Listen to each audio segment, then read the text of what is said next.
This podcast is about how to write an answer to a common essay question for the GCSE history paper. You can see the question here. You're given a quotation, which is an interpretation by a historian, and the interpretation is: the problems facing the Weimar government in 1923 were caused by the Treaty of Versailles. Do you agree? Explain your answer.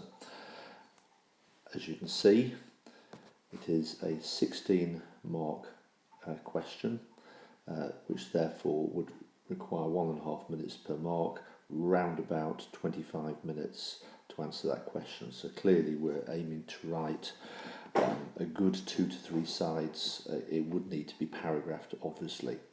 So how would you tackle this? Now again, a word of warning. What they do in the exam is they give you a little box and they give you a couple of bullet point prompts. And what tends to happen is you get very focused on those prompts. That's all you write about. And it's actually much better in a sense to ignore those prompts until you've planned your answer.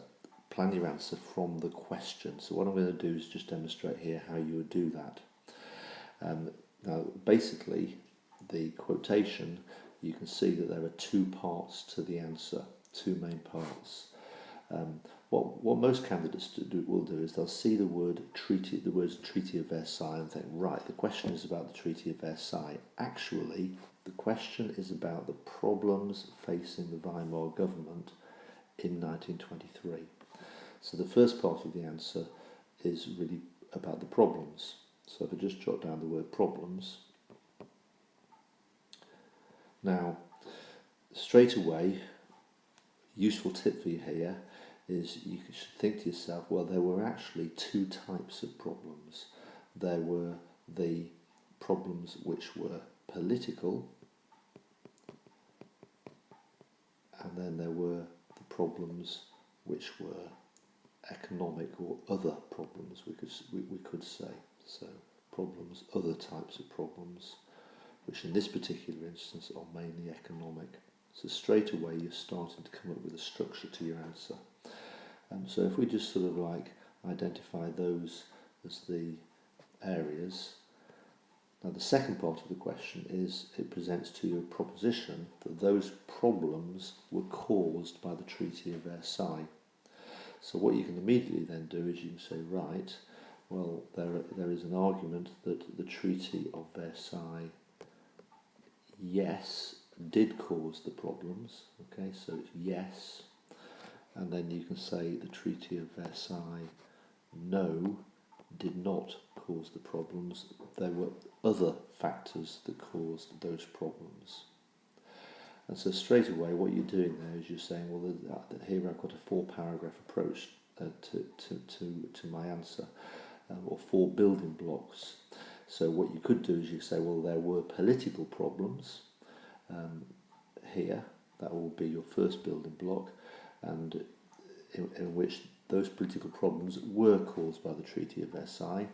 And you could then move on to a second building block, staying on the theme of political problems, and you would argue actually those political problems had other causes. They were not just caused by the Treaty of Versailles. And then you do the same with other problems, the economic problems. Yes, they were caused by the Treaty of Versailles, but also the economic problems had other causes. So therefore, 4 building blocks, straight away you start to get a sense of how you can structure your answer. So this is what my plan would look like. The opening paragraph is your introduction. Show the examiner you understand the question is about the problems, okay? That it's not about the Treaty of Versailles, which is what many candidates will make the mistake on. It is actually about the problems that existed in the year 1923. So in that opening paragraph, you could literally do it in 1 or 2 sentences, just give a quick overview, a quick summary, show that you understand that there were political problems and that there were economic problems, and mention what they were. Political problems were extremist attacks on the Weimar government. Economic problems was the hyperinflation of 1923, and other problems, things like the French invasion of the Ruhr. January 1923. So you've shown straight away that you're analysing what the problems were. There were problems in 1923 of different types. And you can then pretty much see the 4 building blocks that I've just talked you through in the main part of the plan. So the first proper paragraph would be about what were the political problems. So you talk about the political problems. You want to say, well, I mean, in particular in 1923, because remember it is about 1923, there was the Munich Putsch, but you could mention, linking it to 1923, that was really the culmination, that there had been previous threats from the extreme left and the Spartacists and the extreme right, the Cat Putsch, in previous years, mounting and reaching the year 1923.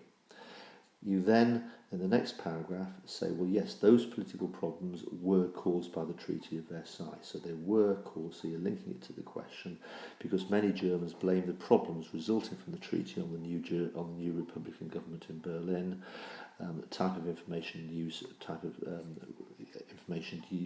to back that up. Make sure you mention the stab in the back, November criminals, and Article 231. Then you've got that key linking phrase in paragraph 4, on the other hand. So this is where you move into, you're staying on political problems, but you're saying they were not just caused by the Treaty of Versailles, there were other causes. For example, many of these problems resulted from the Weimar Constitution. They were not directly a result of the Treaty of Versailles. So you could develop a brief point about that. Weak governments, Hebert, the president stuck with coalition governments, and proportional representation of the voting system being a major cause of that. So frequent governments falling as government coalitions fell out with each other, that was a cause of the political problems that existed in 1923. Now in paragraph 5 you then shift to the other problems that existed. They were not just political problems, so you'd want to point out that there were primarily economic problems, rising prices, crippling debts, and linked to that, the foreign invasion, the French invasion of the Ruhr. So again, within that paragraph, make sure you get some precise, relevant detail in. So French invasion of the Ruhr, put in the date January 1923, the fact that the Republic passively resisted, hyperinflation came out of that, which was another problem, the major problem of 1923, and really make sure you emphasise that. Probably the central problem of 1923 was the hyperinflation. You then move into paragraph 6, so you're sticking on the economic problems, but you are now turning it around and saying, so what you're doing now is, having explained what the problems were, you're arguing, well, they were caused by the Treaty of Versailles, which is what the question is asking you. So you're agreeing with the point of view put in the question, saying yes, they were. So link the economic problems to the Treaty of Versailles. So obviously you want to say that reparations were a big factor in causing the economic problems, that Germany couldn't pay the reparations. That's why the French invaded the Ruhr, which caused the hyperinflation. So you're developing an argument that supports the point made in the question. And then, in paragraph 7, you present your counter-argument.